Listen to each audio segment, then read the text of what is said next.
झामुमो ने असम विधानसभा चुनाव में 21 प्रत्याशी अपने जो है उतार दिए हैं। नामांकन के अंतिम दिन जो है 21 सीटों पर उम्मीदवारों की घोषणा की गई। असम चुनावी मैदान में अपनी मौजूदगी दर्ज कराने के लिए झामुमो पूरी ताकत झोंकने के लिए तैयार है।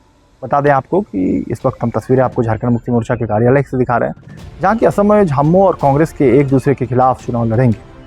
असम विधानसभा चुनाव को लेकर झामुमो पूरी ताकत झोंकेंगी। पार्टी सुप्रीमो और मुख्यमंत्री हेमंत सोरेन खुद असम में कैंप करने जा रहे हैं। पार्टी प्रत्याशियों के पक्ष में चुनाव प्रचार करेंगे। मंत्री और विधायक भी इस प्रचार में तमाम जुटने वाले हैं। इधर इस मामले में प्रतिक्रिया देते हुए कांग्रेस के प्रदेश अध्यक्ष केशव महतो कमलेश ने कहा है कि इससे आदिवासी वोट बैंक जो है वह बढ़ सकते हैं। इससे उनकी एकजुटता पर असर पड़ सकती है। सूत्रों के अनुसार मुख्यमंत्री 27 या 28 मार्च को आने वाले दिनों में, यानी 2-3 दिनों में, वहाँ वे विभिन्न विधानसभा क्षेत्रों में जनसभाएं, रोड शो और संगठनात्मक बैठकों को जरिए चुनावी माहौल को धार देंगे। मुख्यमंत्री झामुमो के स्टार प्रचारक हैं। झामुमो के अगर प्रत्याशियों की सूची की अगर बात करें तो गुवाहाटी से प्रीति रेखा को ठाकुर को जो है उम्मीदवार बनाया गया है। विश्वनाथ से तेजेंद्र गोंड, खुमटाई से अजीत ताती, धुबरी से वृंदावन मुशाहारी, गोहपुर से फेकलाल हेम्ब्रम, सोनई से बबलू ताती, दुलियाजान से पीटर टुडू, रोंगाजुली से पवन सोरेन, तिनसुकिया से भरत नायक, तेजपुर से प्रफुल्ल दास पनिका, तिलाईजान से महावीर बट्टे, बख्तियारपुर से अब्दुल मजीद, रंगापाड़ा से रेखा टोप्पो, गोड़ियाघाट से जॉबिन मिंज, नहरकटिया से संजय बाग, नागांव से नुनू कछारी, डिब्रूगढ़ से राजकुमार ताती, सादिया से साहिल मुंडा, तितावर से सोनिया और वही बोकाजान जो एसटी सीट है परवीन खाकलर, और खोहरा से प्रकाश दास को उम्मीदवार बनाया है। यह सूची आपने देखा था कि तस्वीरें जो है दिख रही थी। झामुमो ने असम की जिन 21 सीटों पर प्रत्याशी को घोषणा की है, उनमें से मात्र एक ही सीट एसटी के लिए आरक्षित है। बोकाजान विधानसभा सीट से झामुमो ने आदिवासी प्रत्याशी को मैदान में उतारा है।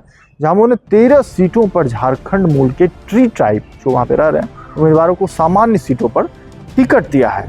यहाँ पर आपको एक गंभीर बात हम बताते चल रहे हैं कि झारखंड से असम गए आदिवासियों को वहाँ का आरक्षण का लाभ नहीं मिलता है, इसलिए ये आरक्षित सीटों पर चुनाव नहीं लड़ सकते हैं।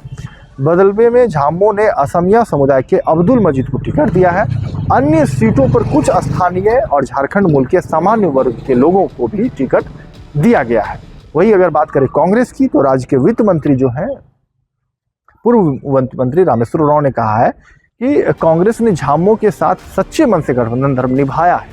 उन्होंने कहा है कि कांग्रेस ने झामुमो को 7 सीटें देने का प्रस्ताव रखा था, लेकिन कांग्रेस ने झामुमो को साथ लेकर चुनाव लड़ने के लिए गंभीर और सच्चे प्रयास किए, लेकिन झामुमो ने 21 सीटों पर अपने उम्मीदवार उतारकर झामुमो उम्मीद है कि ज़्यादा सीट चुनाव लड़ना चाह रही थी, जिसके लिए फैसला लिया। और उन्होंने कहा कि कांग्रेस चाहती थी कि झामुमो को 2 जो दी गई सीट है उनके विधायक चुनकर विधानसभा में पहुंचे। असम विधानसभा चुनाव में झामुमो ने कांग्रेस के साथ तालमेल करने के बजाय स्थानीय दलों के समर्थन से चुनाव लड़ने का फैसला किया है।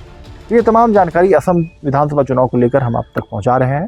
चुनाव में झामुमो के पक्ष में क्या परिणाम आएंगे, इस पर कांग्रेस पार्टी कोई बयान नहीं देना चाहती है, हालांकि कुछ कह भी रही है, लेकिन कांग्रेस को इस बात की चिंता जरूर है कि झामुमो का यह फैसला आदिवासी वोटों को बांट सकता है और झारखंड में भी कई तरह की जो है संभावनाएं लगाई जा रही है, क्योंकि बिहार चुनाव में भी देखा था आपने कि झामुमो चुनाव नहीं लड़ पाई थी। परिणाम स्वरूप आदिवासी मतदाताओं को वोट प्रतिशत पर असर पड़ने की संभावना से इनकार नहीं किया जा सकता है।